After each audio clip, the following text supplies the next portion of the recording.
morning.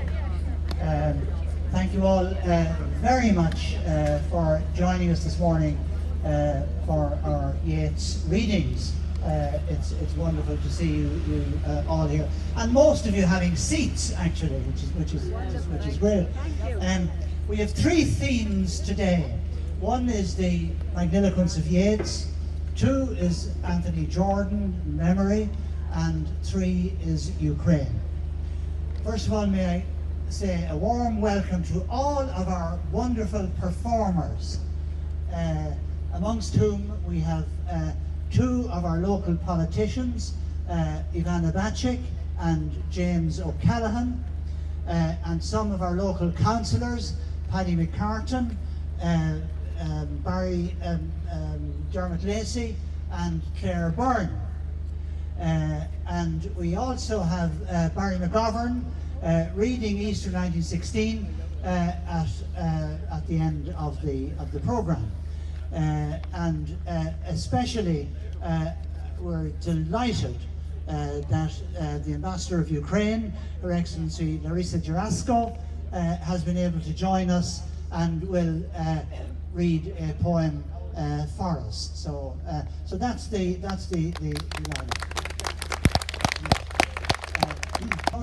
Tony died on the 3rd of May, and what we're doing is I realise full well that we can only try to emulate the work that he did in initiating and organising the Yeats readings over 20 years.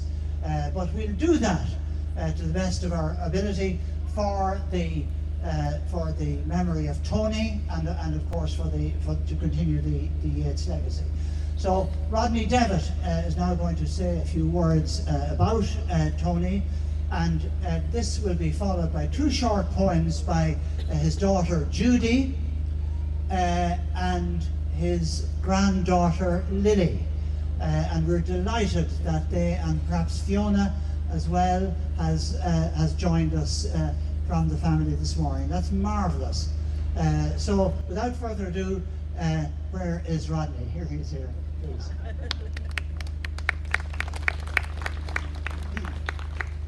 Thank you, Joe. Some people are change makers and motivators, and they do it with lots of noise and excitement. And some people can get the same results effectively, discreetly and quietly. Anthony Jordan was a quiet man, but he got results. For 20 years, he gently arm-twisted and persuaded and motivated so many of us here to turn up here year after year to help him to celebrate W.B. Yeats's birthday. And while all of us who live in Sandymount were aware that the great man had been born here, we only had to look in the gates and there he was, it was Tony Jordan who probably motivated more of us to immerse ourselves in and actually know and appreciate the writings of Yeats. And of course Tony, as historian, biographer, researcher, probably knew as much about Yeats, his faults and his foibles, as well as his brilliance, as anyone in Ireland. And by extension, Tony knew intimately about his contemporaries and his relationships and his disappointments. In fact, I do believe Tony would have made a better fist of wooing Maud than William ever did. Yeats's legacy continues, but more importantly to us, so does Tony Jordan's.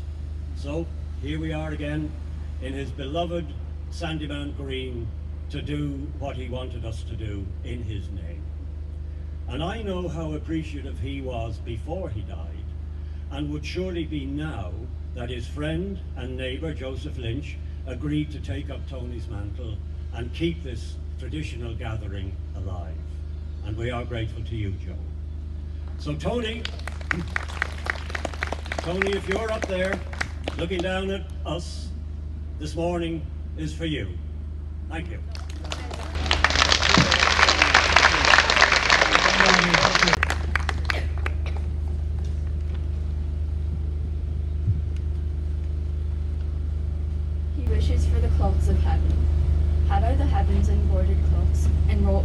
and silver light, the gloom, the dim, and the dark cuts of night and light and the half-light.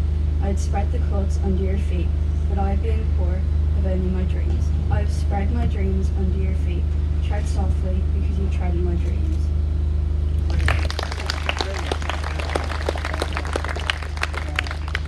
Thanks very much indeed, Lily, for that. And now Judy, Tony's eldest daughter, will read The Old Men Admiring Themselves in the Water. Judy.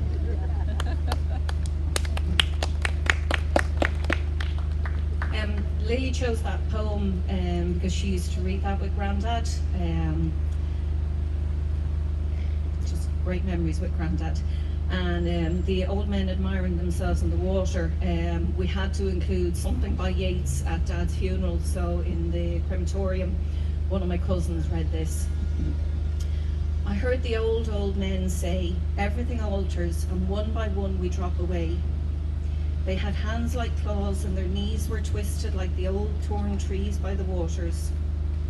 I heard the old men say, all that's beautiful drifts away like the waters. Thank you very much indeed. That's wonderful, and wonderful that you were able to attend. Now, our next reader will be Ivana Bacik, and she is going to read one of my favourite poems, The Stolen Child. It's also, I think, her favourite as well. Well, first, Guramahagut, Joe, and thank you so much for the invitation to speak today. I hope you can all hear me okay. And it's lovely to be here to honour the memory of Tony Jordan, but an honour to be here alongside Ambassador Larissa Carrasco, and just to extend condolences on the awful attacks in Ukraine overnight by Russia's brutal forces, just to note that. As Joe said, The Stolen Child is my favourite Yeats poem. It's also a poem that I find deeply moving, and it's a poem I've heard read, we've had read at a funeral of a close friend's baby, so it's a very special poem. Where dips the rocky highland of Sleuthwood in the lake, there lies a leafy island where flapping herons wake the drowsy water rats. There we've hid our fairy vats, full of berries and of reddest stolen cherries. Come away, O human child, to the waters and the wild, with a fairy, hand in hand, for the world's more full of weeping than you can understand. Where the wave of moonlight glosses the dim grey sands with light, far off by furthest rosses we foot it all the night, weaving olden dances, mingling hands and mingling glances, till the moon has taken flight. To and fro we leap and chase the frothy bubbles, while the world is full of troubles and anxious in its sleep. Come away, O human child, to the waters and the wild, with a fairy, hand in hand, for the world's more full of weeping than you can understand. Where the wandering water gushes from the hills above Glencar, in pools among the rushes that scarce could bathe a star, we seek for slumbering trout and whispering in their ears, give them unquiet dreams, leaning softly out from ferns that drop their tears over the young streams. Come away, O human child, to the waters and the wild, with a fairy, hand in hand, for the world's more full of weeping than you can understand. Away with us he's going, the solemn-eyed, he'll hear no more the lowing of the calves on the warm hillside, or the kettle on the hob sing peace into his breast, or see the brown mice bob round and round the oatmeal chest. For he comes, the human child, to the waters and the wild, with a fairy, hand in hand, for the world's more full of weeping than he can understand. Good morning, everyone. I was delighted to meet Tony in Sandymount Green back when Lily and my daughter Olivia were little toddlers running around, so this is where we struck up a great friendship, and he certainly introduced me to more Yeats poems than I care to remember. I love this one. It's called The Song of Wandering Angus. I went out to the hazelwood because a fire was in my head, and cut and peeled a hazel wand, and hooked a berry to a thread. And when white moths were on the wing, and moth-like stars were flickering out, I dropped the berry in a stream, and caught a little silver trout. When I had laid it on the floor, I went to blow the fire aflame, but something rustled on the floor, and someone called me by my name. It had become a glimmering girl with apple blossom in her hair, who called me by my name and ran, and faded through the brightening air. Though I am old with wandering through hollow lands and hilly lands, I will find out where she has gone, and kiss her lips and take her hands, and walk along the dappled grass, and pluck time till times are done, the silver apples of the moon, the golden apples of the sun. Next we have the Ballad of Father Gilligan, read by Charles Lysett. One of the many insights we owe to Tony is his insight into Yeats's complete lack of sympathy with Catholicism. He may have had a sympathy with nationalist Ireland, but on the whole he hadn't with Catholicism, and Tony brought out his indignation and annoyance when Maud Gonne converted to Catholicism to marry John McBride. But this makes most remarkable the poem I am about to read, which was an early Yeats poem around 1890, and it was an insight into the importance the Catholic people ascribed to having a priest at your side when you were dying. Had he a priest with him? And that stretched well into my lifetime. I don't know if it's still now, but this poem is one, it shows his insight into what was important to Irish people, even if he didn't emphasize with their religion. So, the old priest Peter Gilligan was weary night and day, for half his flock were in their beds or under green sods lay. Once, when he nodded in his chair at the moth hour of eve, another poor man sent for him, and he began to grieve. I have no rest, nor joy, nor peace, for people die and die. And after cried he, God forgive, my body spake not I. He knelt and leaning on the chair, he prayed and fell asleep. And the moth hour went from the fields, and stars began to peep. Then they slowly into millions grew, and leaves shook in the wind, and God covered the world with shade, and whispered to mankind. Upon the time of sparrow chirp, when the moths came once more, the old priest Peter Gilligan stood upright on the floor. The roan of roan, the man has died, while I slept on the chair. He roused the horse out of its sleep, and rode with little care. He rode now as he never rode, by rocky lane and fen. The sick man's wife opened the door, "Our Father, you come again." "And is the poor man dead?" he cried. "He died an hour ago." The old priest Peter Gilligan in grief swayed to and fro. When you were gone, he turned and died, as merry as a bird. The old priest Peter Gilligan, he knelt him at that word. He who had made the night of stars for souls who tire and bleed, sent one of his great angels down to help me in my need. He who was wrapped in purple robes, with planets in his care, took pity on the least of things, asleep upon a chair. Well done, Charles. I hadn't realised there were so many verses in that poem. Now, next is Red Hanrahan's song about Ireland, another very well-known poem of Yeats, read by Irene Lynch.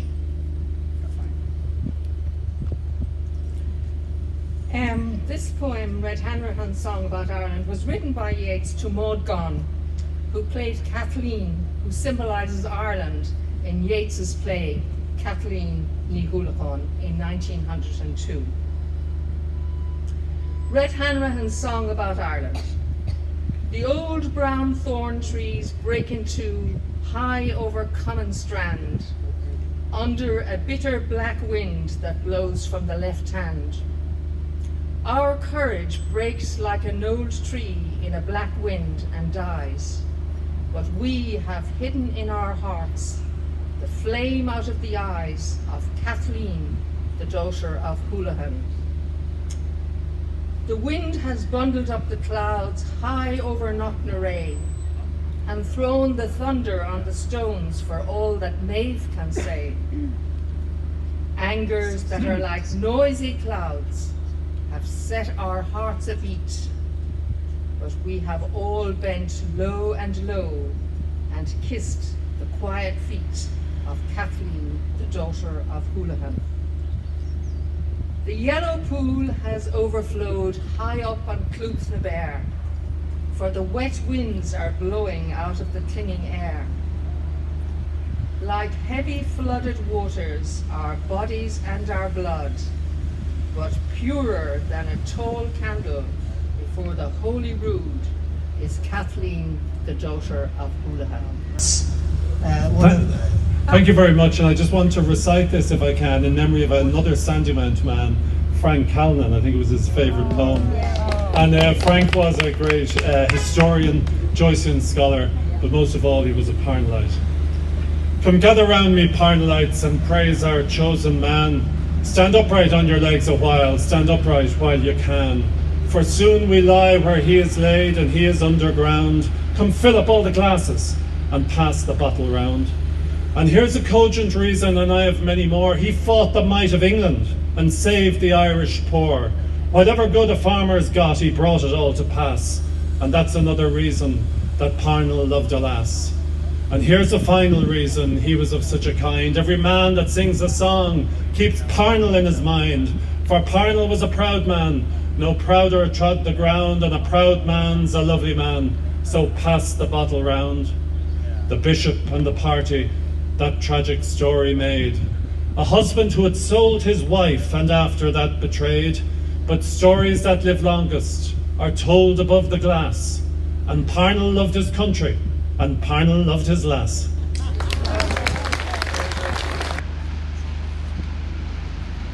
Hello everyone. I come from Sandy Cove, and Tony Jordan came and joined me in the volunteering in the Joyce Tower and became a firm friend and introduced me to the fine folk and Yeats of Sandymount. So this is in his honour. The white birds. I would that we were, my beloved, white birds on the foam of the sea. We tire of the flame of the meteor before it can fade and flee. And the flame of the blue star of twilight, hung low on the rim of the sky, has awakened in our hearts, my beloved, a sadness that may not die. A weariness comes from those dreamers, dew-dabbled the lily and rose. Ah, dream not of them, my beloved, the flame of the meteor that goes, or the flame of the blue star that lingers, hung low on the fall of the dew. For I would we were changed to white birds on the wandering foam, I and you. I am haunted by numberless islands and many a Danann shore, where time would surely forget us and sorrow come near us no more. Soon far from the rose and the lily, and fresh of the flames we would be, were we only white birds, my beloved, buoyed out on the foam of the sea. Now this poem is No Second Troy, William Butler Yeats. A little bit of context, very short. It's about the love of Yeats' life, Maud Gonne. She was a formidable beauty. She was 6 foot tall, more than 6 foot tall it says, and an actress. And she was an important figure in the Irish Revolution. She turned down several marriage proposals from Yeats, and he was heartbroken, of course. But she was also the inspiration of many of his poems. And Helen of Troy was the face that launched 1,000 ships that led to the destruction of Troy over a 10-year war. So the poem itself Why should I blame her that she filled my days with misery, or that she would of late have taught to ignorant men most violent ways, or hurled the little streets upon the great? Had they but courage equal to desire, what could have made her peaceful with a mind that nobleness made simple as a fire, with beauty like a Titan bow, a kind that is not natural in an age like this, being high and solitary and most stern? Why, what could she have done, been what she is? Was there another Troy for her to burn? What need you, being come to sense, but fumble in the greasy till, and add a halfpence to the pence, and prayer to shivering prayer, until you have dried the marrow from the bone? For men were born to pray and save. Romantic Ireland's dead and gone, its widow Leary in the grave. Yet they were of a different kind, the names, the stills, or childish play. They had gone about the world like wind, but little time had they to pray, for whom the hangman's rope was spun, and what, God help us, could they save? Romantic Ireland's dead and gone, its widow Leary in the grave. Was it for this the wild geese spread their grey wing upon every tide? For this that all that blood was shed? For this Edward Fitzgerald died? And Robert Emmet and Wolfe Tone, all that delirium of the brave? Romantic Ireland's dead and gone, its widow Leary in the grave. Yet could we turn the years again and call those exiles as they were, in all their loneliness and pain, you'd cry some woman's yellow hair has maddened every mother's son. They weighed so lightly what they gave, but let them be, they're dead and gone, their widow Leary in the grave. We're old. Put these on. When you are old and grey and full of sleep, and nodding by the fire, take down this book and slowly read and dream of the soft look your eyes had once, and of their shadows deep. How many loved your moments of glad grace, and loved your beauty, and with love false or true, but one man loved the pilgrim soul in you, and loved the sorrows of your changing face.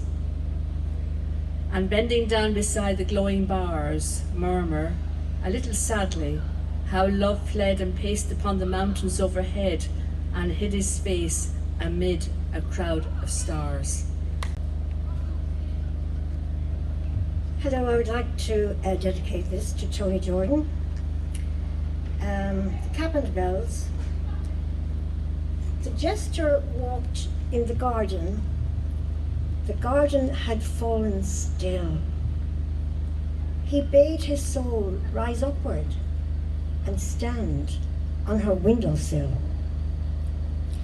It rose in a straight blue garment when owls began to call. It had grown wise-toned by thinking of a quiet and light footfall. But the young queen would not listen. She rose in her pale night gown. She drew in a heavy casement and pushed the latches down. He bade his heart go to her when the owls called out no more. In a red and quivering garment, it sang to her through the door. It had grown sweet-tongued by dreaming of a flutter of flower-like hair. But she took up her fan from the table and waved it off in the air. I have cap and bells, he pondered. I will send them to her and die. And when the morning whitened, he left them where she went by. She laid them upon her bosom under a cloud of her hair, and her red lips sang them a love song till stars grew out of the air. She opened her door and her window, and the heart and the soul came through. And to her right hand came the red one, to her left came the blue. They set up a noise like crickets, a chattering wise and sweet, and her hair was a folded flower, and the quiet of love in her feet. Amazing. Very well done indeed, Tara. Now, ladies and gentlemen, after all that heavy reading we have an event involving Mr. Yeats here, looking over across the green at Mr. Heaney. To picture yourselves in Sandymount Green very early in the summer's morning. The gates of the green are still locked. Tesco and Centra are still closed. No buses trundle past us yet. Behind us, Mr. Yeats steps down from his plinth to take his early morning walk around the green. Across the way, Mr. Heaney does the same. To their surprise, they meet halfway round at the bench. Mr. Heaney. Oh, Mr. Yeats, good morning. Good morning. Never thought I'd see you in here. I know. Just felt like a wee change of location. Will you join me on this bench? Thank you. Even walking this far around the green shows me how bad the old legs are. Isn't it funny how different things look from here? I'm usually over there, looking across at you, and you're here, frowning over at me. Frowning? I think that's meant to be my thoughtful expression. Oh, good. I always felt you might have resented my bust being here. Someone new and brash getting the same honour as yourself. Not at all, dear fellow. It's nice to have some poetic company here in the green. You were a poet, weren't you? I penned a few lines in my time, yes. Of course, I'm not really meant to be here at all. Really? Why not? Well, apparently you have to be dead 50 years to get a statue in the public park. You obviously qualified on all counts, but my case for canonization, or whatever you might call it, was somewhat accelerated. Well, well. And how did you manage that? Oh, not my doing at all. Apparently, the good people of Sandymount promised that my bust would be a purely temporary affair, contravene no rules, and be gone in a few weeks. Then everyone conveniently forgot they'd said anything of the sort, and here I still am. Well, bless my soul. You probably sat in here many times during your lifetime. I certainly did. I would stroll down Strand Road from Merrion, buy my ice cream, and enjoy it on this very bench. Used to help me think. You know, I wish I'd spent more time in here myself when I was alive. Born over there, you know, and lived a few years around on Sandymount Avenue. Ah, well, I suppose it's only when I was ensconced on my plinth over there that I realized what a wonderful place Sandymount is. I know, and it certainly is. My second home, definitely. But dare I say, unlike you, I always remembered and wrote about the place where I was born. Ah, dear. You're making me feel guilty now. But isn't that life? Full of regrets. Well, don't feel too guilty. You left a lot to be proud of. As did you, sir. Look, things are beginning to stir. I think we'd better get back up on our plinths before they open the gates. Ah, you're right. We should. It's been a pleasure and an honour talking to you. Shall we meet again for a chat? I shall look forward to that. Good day, sir.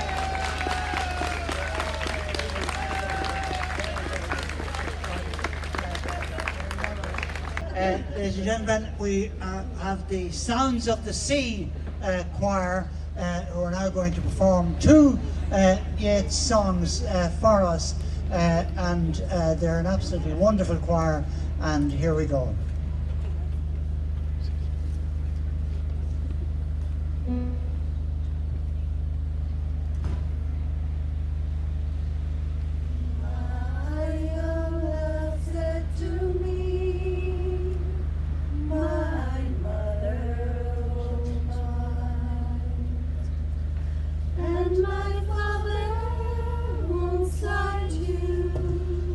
For your lack of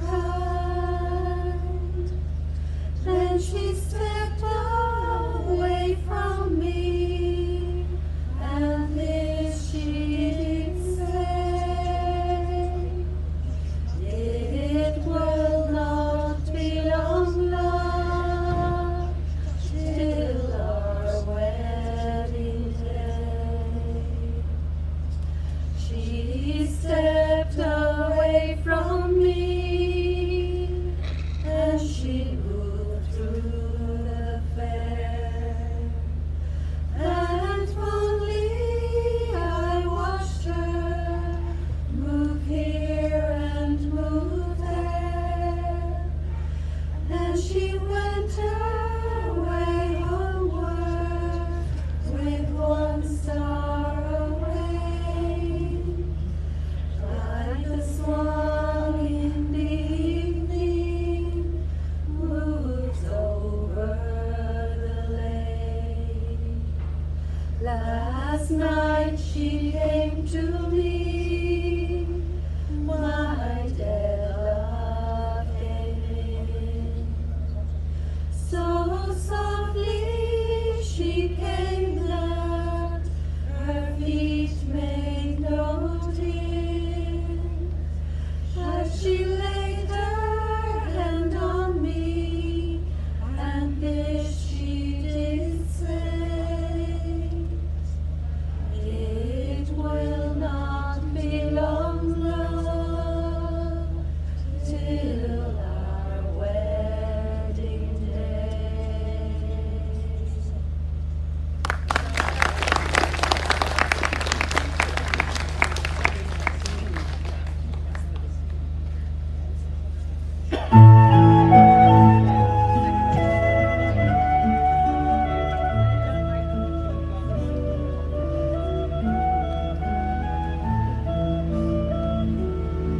Down by the sunny gardens, my love and I did meet.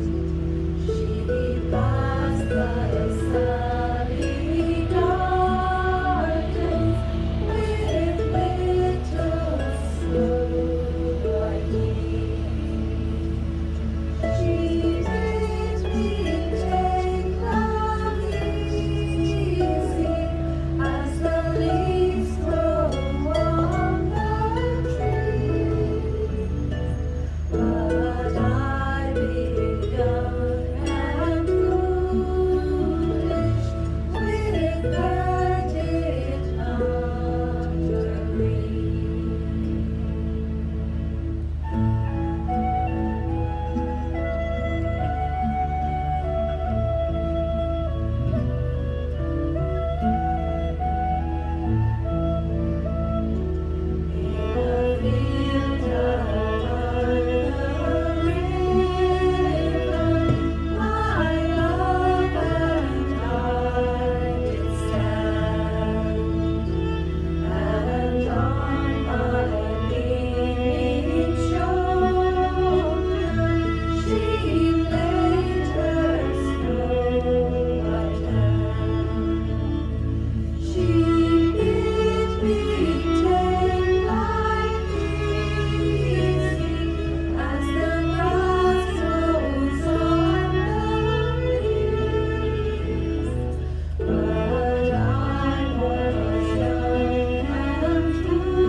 Congratulations Sounds of the Sea. Very beautiful singing. Thank you. Well, ladies and gentlemen, it's a very great honour, I think, for us all that Ambassador Jurasko of Ukraine has managed to slip away from the duties she has at the embassy and come and read a poem for us, and we're really delighted about that. She's going to read Lake Isle of Inish Free. Ambassador Jurasko. Good morning. Thank you so much for inviting me. It is an honor to be here today and to read a poem.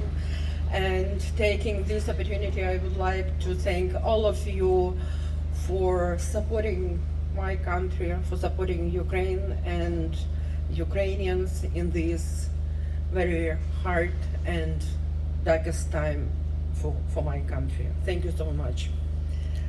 I will rise and go now, and go to Inish Tree, and a small cabin built there, of clay and wattles made.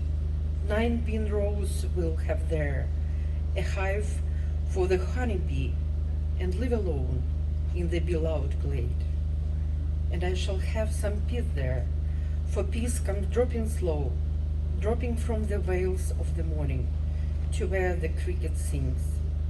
There are midnights all a glimmer, and noon and purple glow, and evening full of the leanest wings.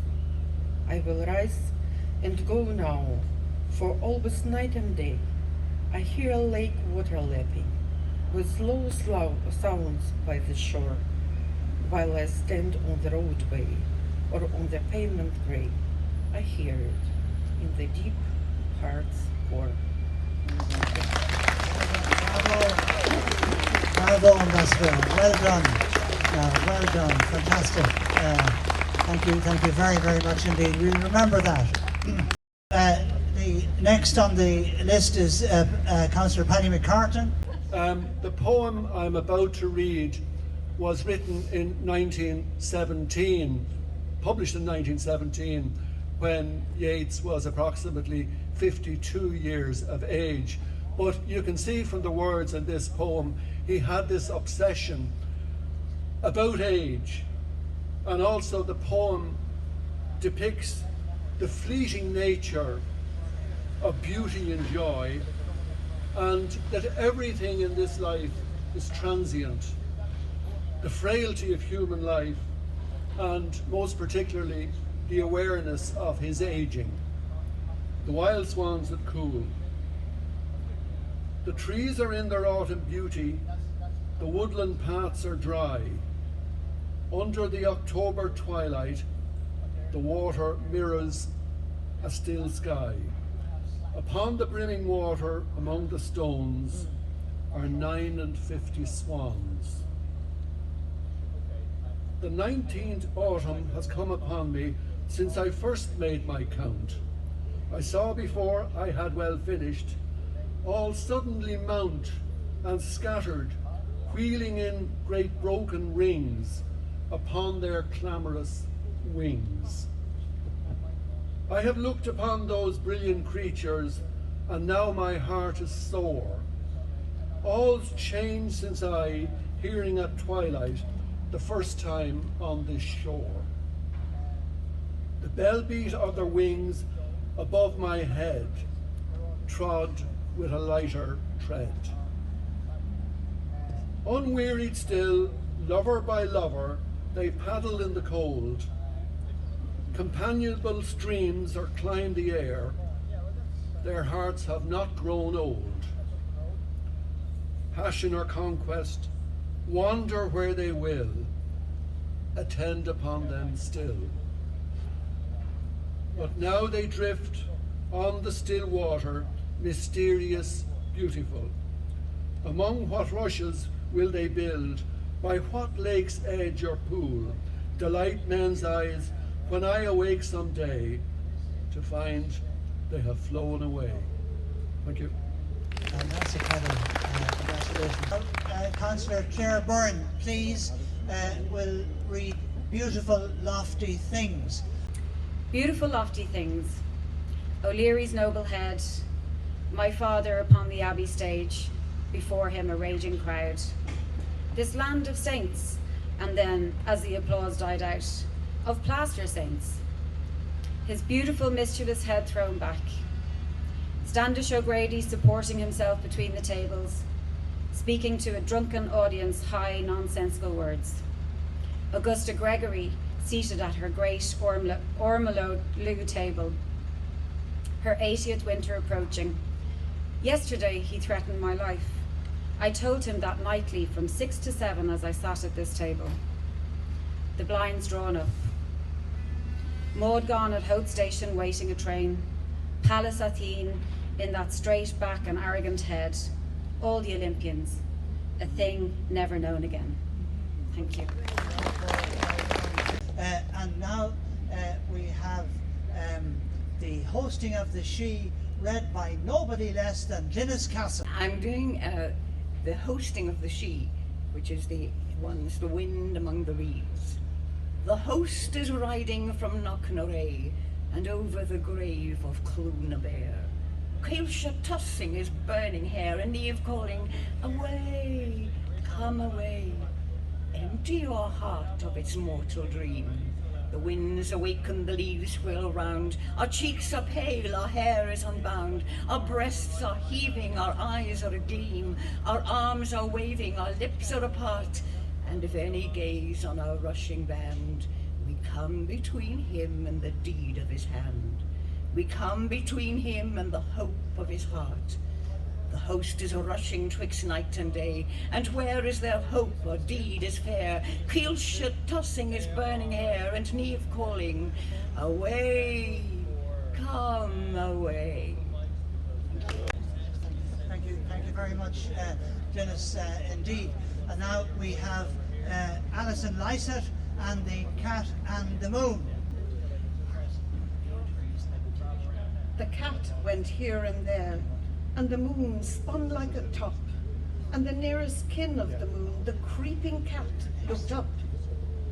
Black Minaloosh stared at the moon, for wander and wail as he would, the pure cold light in the sky troubled his animal blood. Minaloosh runs in the grass, lifting his delicate feet. Do you dance, Minaloosh? Do you dance?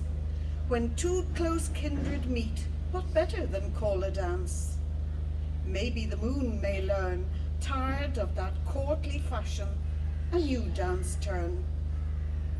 Minaloosh creeps through the grass, from moonlit place to place. The sacred moon overhead has taken a new phase. Does Minaloosh know that his pupils will pass from change to change, and that from round to crescent, from crescent to round they range? Minaloosh creeps through the grass, alone, important and wise, and lifts to the changing moon his changing eyes. Thank you very much indeed, Alison. Our next poem is by Maurice Curran, read by Maurice. It's called The Lamentation of the Old Pensioner, and this was written when Yeats was very young.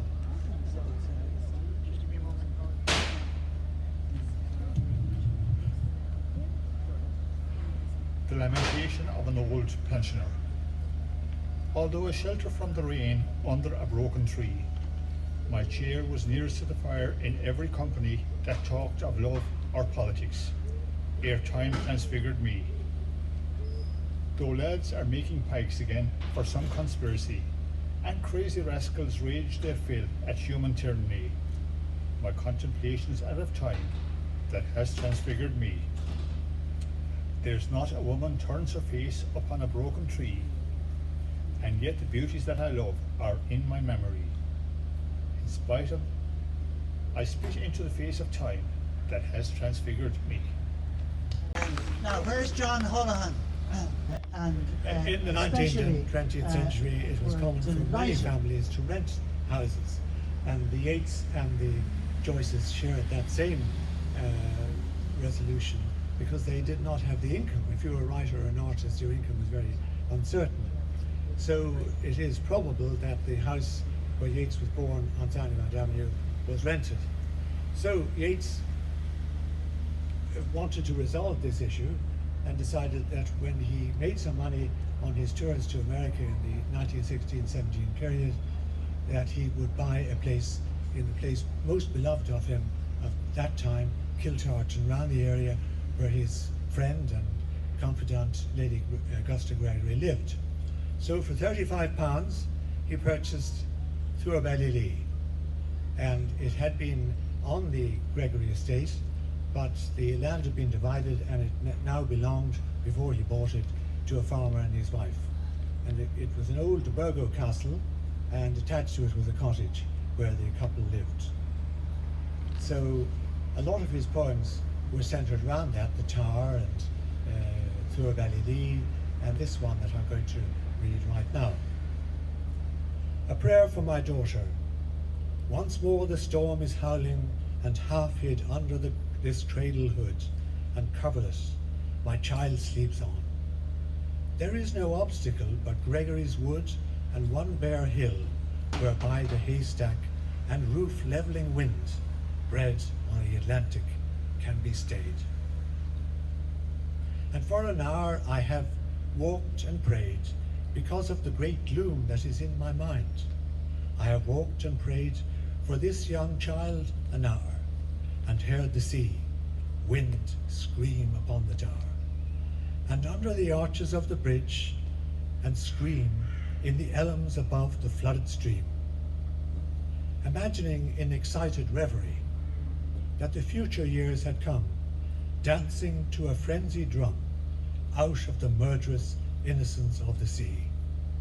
And also, as a postscript, he had said, to be carved on a stone at Thurbalili, I, the poet William Yeats, with old mill boards and sea green slates, and smithy worked from the Gort forge, restored this tower for my wife George. And may these characters remain when all is ruin once again.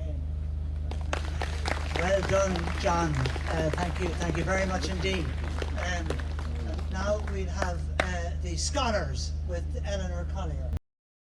This one's for Tony Jordan, and I chose something slightly irreverent. The scholars. Bald heads forgetful of their sins, old, learned, respectable bald heads, edit and annotate the lines that young men, tossing on their beds, rhymed out in love's despair to flatter beauty's ignorant ear. All shuffle there, all cough in ink, all wear the carpet with their shoes, all think what other people think. All know the man their neighbour knows. Lord, what would they say did their Catullus walk that way?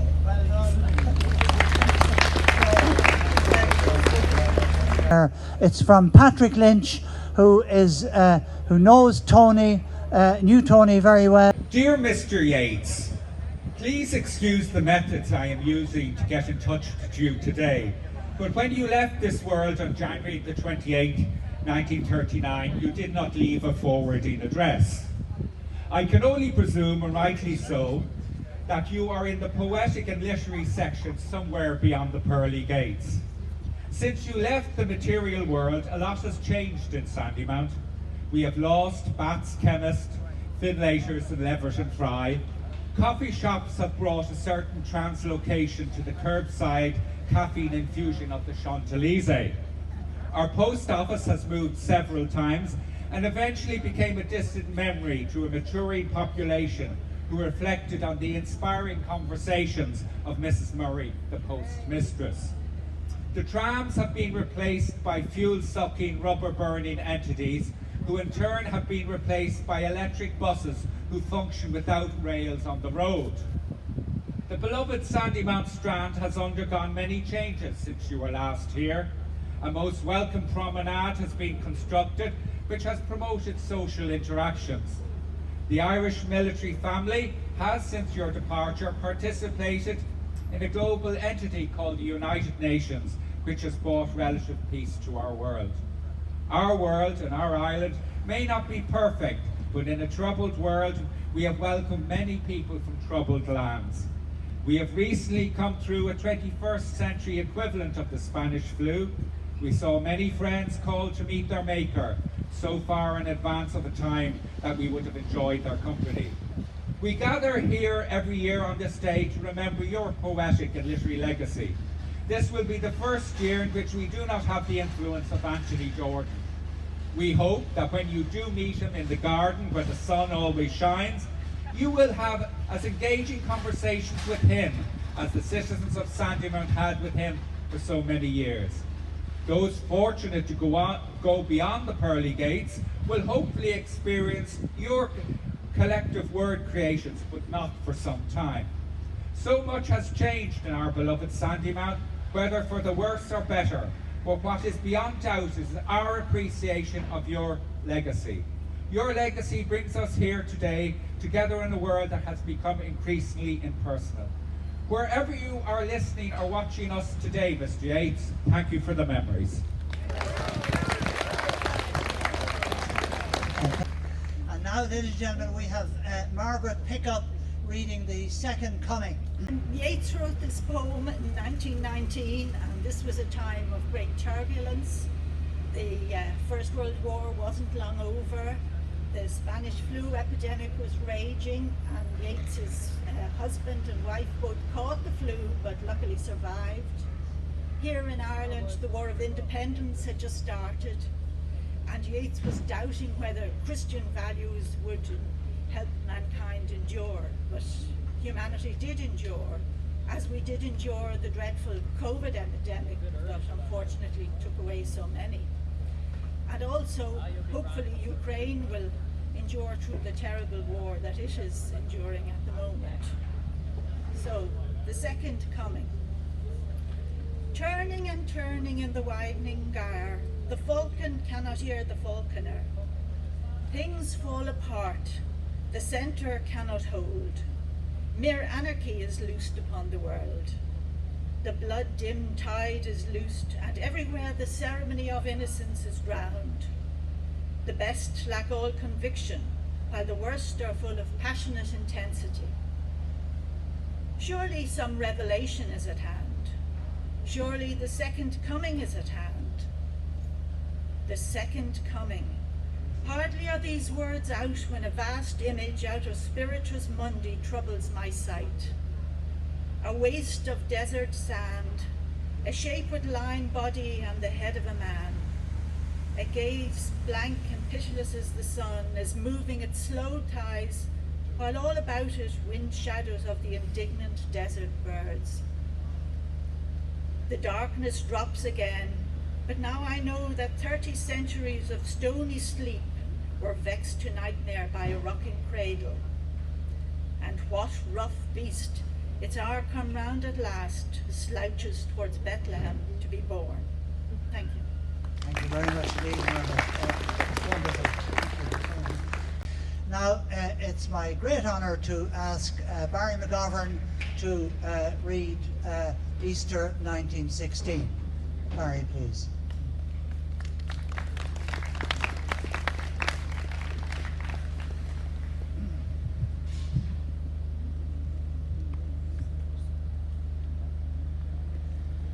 I have met them at close of day, coming with vivid faces from counter or desk among grey 18th century houses. I have passed with a nod of the head or polite meaningless words, or have lingered a while and said polite meaningless words, and thought before I had done of a mocking tale or a jibe to please a companion around the fire at the club, being certain that they and I but lived where motley is worn. All changed, changed utterly. A terrible beauty is born. That woman's days were spent in ignorant goodwill, her nights in argument, until her voice grew shrill. What voice more sweet than hers, when young and beautiful she rode to harriers? This man had kept a school and rode our winged horse. This other, his helper and friend, was coming into his force. He might have won fame in the end, so sensitive his nature seemed, so daring and sweet his thought. This other man I had dreamed a drunken, vainglorious lout. He had done most bitter wrong to some who are near my heart, yet I number him in the song. He too has resigned his part in the casual comedy. He too has been changed in his turn, transformed utterly. A terrible beauty is born. Hearts with one purpose alone through summer and winter seem enchanted to a stone to trouble the living stream. The horse that comes from the road, the rider, the birds that range from cloud to tumbling cloud, minute by minute they change. A shadow of cloud on the stream changes minute by minute. A horse hoof slides on the brim, and a horse plashes within it. The long-legged moorhens dive, and hens to moorcocks call. Minute by minute they live, the stones in the midst of all. Too long a sacrifice can make a stone of the heart. Oh, when may it suffice? That is heaven's part. Our part to murmur name upon name as a mother names her child when sleep at last has come on limbs that had run wild. What is it but nightfall? No, no, not night, but death. Was it needless death after all? For England may keep faith for all that is done and said. We know their dream, enough to know they dreamed and are dead. And what if excess of love bewildered them till they died? I write it out in a verse. MacDonagh and MacBride and Connolly and Pearse, now and in time to be, wherever green is worn, are changed. Changed utterly. A terrible beauty is born.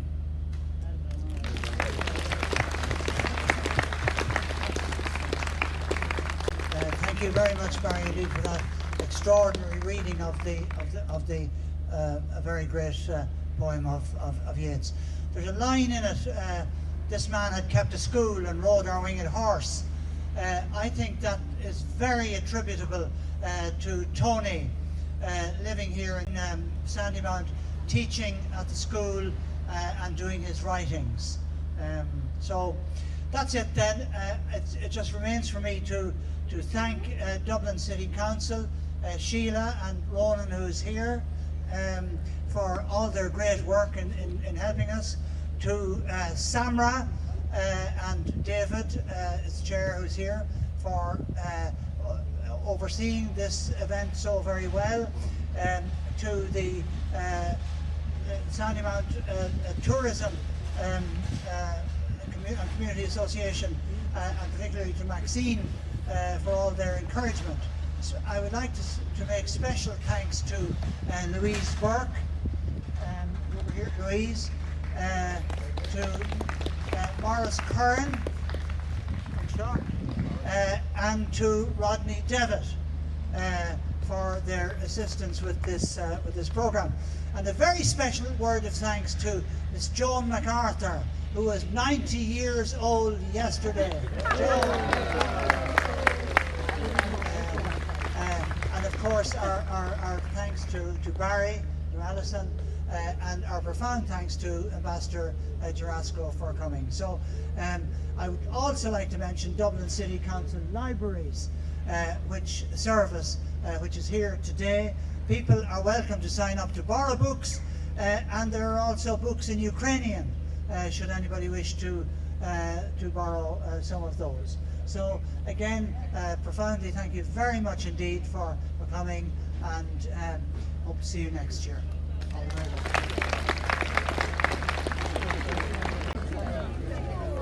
Hold on, excuse me.